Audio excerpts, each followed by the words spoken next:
지난 2013년 8살 어린이가 장파열로 숨졌습니다. 법원은 인형을 뺏으려다 여동생 배를 발로 찼다고 진술한 12살 언니를 소년원으로 보냈습니다. 새 엄마는 다른 학대 혐의가 드러나 구속됐습니다. 그런데 소녀가 계속 새 엄마를 감싸며 선처를 탄원하는 것이 이상했습니다. 변호인이 그래서 심리진단을 받게 했더니 인질범을 옹호하는 이른바 스톡홀름 증후군 증상이었습니다. 아무 상관 안 해. 소녀는 사실을 털어놨습니다. 새엄마가 배를 여러 차례 짓밟아서 실신한 동생을 이틀 동안 방치했다고 했습니다. 두려움에 떨던 소녀는 거짓 자백을 하라는 새엄마의 강요를 거부하지 못했던 겁니다. 그 끔찍한 사건에는 계모라는 이름이 붙어 다녔습니다. 석 달 뒤 일어난 비슷한 사건도 마찬가지였습니다. 하지만 친부모든 의붓 부모든 착한 부모, 나쁜 부모가 있기 마련이죠. 실제 학대 가해자는 이렇게 친부모가 압도적입니다. 전체 친부모 숫자가 훨씬 많다는 사실을 감안해도 그렇습니다.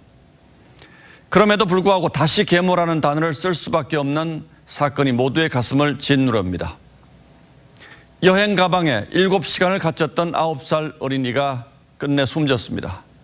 계모는 높이 70cm 가방에 아이를 가두고 3시간 외출했다가 더 작은 가방으로 옮겨서 또 가뒀다고 합니다.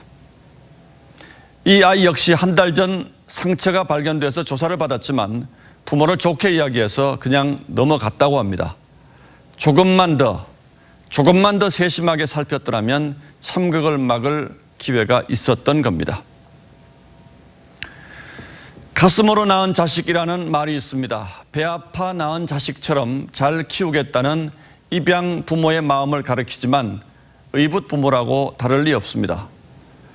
링컨 대통령, 정인보 선생, 이범석 장군, 새어머니의 헌신을 빼고는 말할 수 없는 큰 사람이 숱하게 있습니다.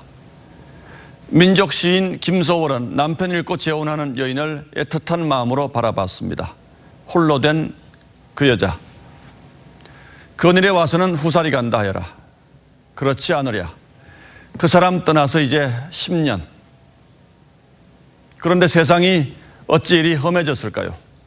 이제 겨우 9회를 살다 간 그 어린아이가 겪었을 공포, 분노, 절망, 슬픔의 깊이는 또 얼마나 깊었을까요? 그리고 이 절망적인 비극에 우리 모두는 책임이 없을까요? 그래서 뒤늦게나마 이렇게 작은 목소리로 고백합니다. 지켜주지 못해 미안해. 6월 5일 앵커의 시선은 가슴으로 낳은 자식이었습니다.